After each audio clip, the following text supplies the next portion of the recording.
Good morning students. आज हम 10वीं की प्राचीन विश्व की प्रमुख सभ्यताओं पार्ट नंबर 2 की नई वीडियो में मेसोपोटामिया की सभ्यता के बारे में जानेंगे। मेसोपोटामिया का क्या अर्थ है? मेसोपोटामिया यूनानी भाषा की दो शब्दों मेसो तथा पोटम से बना है। मेसो का अर्थ है मध्य तथा पोटम का अर्थ है नदी। इस प्रकार मेसोपोटामिया का अर्थ है नदियों के मध्य स्थित प्रदेश। आधुनिक ईरान प्राचीन काल में मेसोपोटामिया कहलाता था। मेसोपोटामिया क्षेत्र में विकसित होने वाली विभिन्न सभ्यताएं कौन कौन सी थी? सुमेरिया की सभ्यता, बेबीलोनिया की सभ्यता, असीरिया की सभ्यता। जिगुरात क्या है? ये जिगुरात का चित्र है। सुमेर के नगरों में पिरामिड आकार में बनाए जाने वाले ऊंचे मंदिरों को जिगुरात कहा जाता। मेसोपोटामिया सभ्यता के राजनैतिक, आर्थिक, धार्मिक एवं सामाजिक जीवन का वर्णन करें। मेसोपोटामिया यूनानी भाषा का एक शब्द है जिसका अर्थ है दो नदियों के बीच का प्रदेश। इराक में दजला और फरात के नाम की दो नदियां बहती हैं। इनके मध्य में स्थित घाटी को मेसोपोटामिया कहकर पुकारा जाता है। प्राचीन काल में आज से बहुत समय पहले यहाँ एक एक करके 3 सभ्यताएं फली फूली। ये सभ्यताएं थी सुमेरिया की सभ्यता, बेबीलोनिया की सभ्यता और असीरिया की सभ्यता। इन तीनों का सामूहिक नाम मेसोपोटामिया की सभ्यता है। इस सभ्यता की राजनीतिक, सामाजिक, आर्थिक और धार्मिक जीवन का वर्णन इस प्रकार है। राजनीतिक जीवन। मेसोपोटामिया सभ्यता के राजनीतिक जीवन में प्रशासनिक व्यवस्था का प्रमुख स्थान था।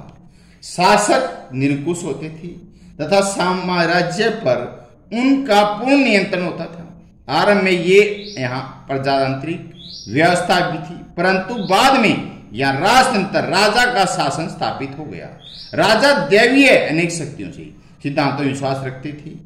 राज्य का सर्वोच्च सेनापति, न्यायाधीश व सर्वोच्च पदाधिकारी राजा ही होता था। प्रशासन की सुविधा के लिए अपने साम्राज्य को कई प्रांतों में बांटा गया था। प्रांत के गवर्नर का चुनाव राजा स्वयं करते थे।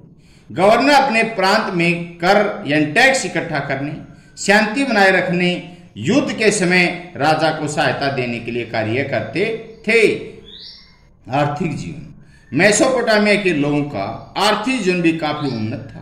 वे लोग कृषि करते थे। कृषि उन्नत थी। उन्होंने सिंचाई के लिए नदियों पर बांध बनाए हुए थे। वे टीन, तांबे, कांसे के प्रयोग से परिचित थे। वे अच्छे शिल्पी भी थे। उन्होंने कपड़ा बुनना, बावन्य आभूषण, अन्य अनेक चीजें बनानी आती थी। वे अपने पड़ोसी देशों के साथ व्यापार भी करते थे। धार्मिक जीवन। मेसोपोटामिया के लोग अनेक देवी देवताओं की पूजा करते थे। प्रत्येक नगर का अपना संरक्षक देवता था। लोग उनकी मूर्तियां बनाकर, मंदिर बनाकर उन्हें मंदिरों में स्थापित करते थे। सुमेरी लोग अपने मंदिरों को जिगुरात कहते थे, जो ऊंचे होते थे बीच में से। जिगुरात नगर के पवित्र क्षेत्र में ऊंची पहाड़ियों पर ईंटों से बनाए जाते थे।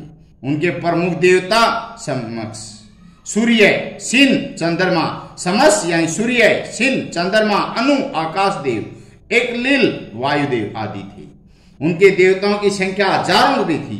बाबली लोगों का मुख्य देवता मर्दुक और प्रमुख देवी स्तर थी। असीरी लोगों के मुख्य देवता का नाम आसुर था। समाज में पुजारियों का बड़ा प्रभाव। जीवन। मेसोपोटामिया का समाज 3 वर्गों में बटा हुआ था। पहले 2 वर्गों में उच्च लोग शामिल थे। इन वर्गों के लोग अच्छे मकानों में रहते थे, अच्छे वस्त्र पहनते थे, उन्हें अनेक विशेषाधिकार प्राप्त थे। तीसरे वर्ग के लोग दास थे, वे झोपड़ियों में रहते थे। मेसोपोटामिया समाज में स्त्रियों का निम्न स्थान था। अब यूनानी सभ्यता देखिए। यूनानी सभ्यता। यूनान के इतिहास को राजनीतिक दृष्टि से कितने कालों में बांटा जा सकता है? प्राचीन यूनान के इतिहास को 3 भागों में बांटा गया। अंधकार युग या ओमर युग 1200 ईस्वी पूर्व से लेकर 800 ईस्वी पूर्व तक। लो युग का नगर राज्य युग 800 ईस्वी पूर्व से 500 ईस्वी पूर्व तक। हेलेनिस्टिक युग 500 ईस्वी पूर्व से 200 ईस्वी पूर्व तक रहा। बयुल व एगोरा का क्या अर्थ है? बयुल व एगोरा का क्या अर्थ है? यूनानी सभ्यता के समय राजा अपना शासन एक परिषद के द्वारा चलाता था। इस परिषद को, बैठक को बयुल कहते थे। ये परिषद के सदस्य उच्च वर्ग के सम्मानित व्यक्ति होते थे। इसके विपरीत जनसाधारण की आम सभा को एगोर कहते हैं, यानी कि मुख्य आदमी जहां बैठे उसे बयुल कहते हैं और पूरे आम नागरिक भी बैठे हुए थे उसे एगोर कहते हैं। इनमें समस्त स्वतंत्र नागरिक भाग ले सकते। सभ्यता की धार्मिक, सामाजिक, आर्थिक एवं राजनीतिक जीवन की विशेषताएं हैं। प्राचीन यूनान की सभ्यता उच्च कोटि की सभ्यता है। यह जीवन के हर क्षेत्र में उन्नति की चरम सीमा पर थी। इसके विभिन्न पक्ष वर्णन है। धार्मिक एवं सांस्कृतिक जीवन, यूनान के लोग बहुत देववादी थे। वे मूर्ति पूजक भी थे। लोग प्राकृतिक शक्तियों तथा कुछ जानवरों की पूजा करते थे। मुख्य देवी देवता जियस आकाश का देवता, अपोलो सूर्य, हार्मस व्यापार का देवता, पोसिडॉन समुद्र का देवता, मार्स युद्ध का देवता, डेम्पेटर अन्न की देवी, ये भूत प्रेत में विश्वास रखते थे। सामाजिक व्यवस्था, समाज 4 उगम विभाजित है। प्रथम कुलीन वर्ग, यह वर्ग विशाल भू संपत्ति का स्वामी था, यानी जो धनाढ्य उच्च वर्ग होता है। इनके पास बड़ी संख्या में दास होते थे, गुलाम। ये वर्ग युद्ध के समय अनेक सैनिकों का नेतृत्व करता था। दूसरा मध्य वर्ग था, जिसमें साधारण नागरिक शामिल थे। ये फ्रीमैन अफरा प्रो आसी कहा जाता था। ये वर्ग व्यापार, वाणिज्य सक्रिय भूमिका निभाता था। तीसरा वर्ग स्वतंत्र श्रमिकों का था, ये थीट्स कहा जाता था। चौथा दासों का था, ये लोट कहा जाता था। उनके मनोरंजन के मुख्य साधन नाचना, गाना, पशुओं की लड़ाई करवाना आदि था। आर्थिक एवं वाणिज्य व्यवस्था, यूनान आर्थिक दृष्टि से समर्थ था। राज्य का व्यापार दूर दूर फैला हुआ था। इनके कई लोग उद्योगों में प्रचलित थे, जैसे मिट्टी व धातु के बर्तन बनाना, अस्त्र शस्त्र बनाना, फर्नीचर बनाना, जैतून से तेल निकालना, अंगूर से शराब बनाना, पहाड़ी क्षेत्रों में सोना चांदी लोहा निकालता था। यहाँ कृषि उन्नत नहीं थी। प्रशासनिक एवं राजनीतिक व्यवस्था क्या है? यूनान में विभिन्न राजवंशों के शासकों ने शासन किया। राजा निरंकुश होते थे, कभी कभी प्रजातांत्रिक भी होते थे। राजा को ईश्वर तुल्य माना जाता था। राजा एक परिषद के परामर्श से शासन चलाता था। परिषद में उच्च वर्ग के सम्मानित व्यक्ति भी शामिल होते थे। इस परिषद का नाम बयुल था, जो उच्च वर्ग के लोग इकट्ठे होकर बैठक करते थे। जनसाधारण सभा भी कहते थे। एगोर यानी आम जनता, नागरिक भी इकट्ठे होते, जहां आम सभा सभी स्वतंत्र नागरिक भाग लेते थे। सिकंदर यूनान का प्रसिद्ध शासक था।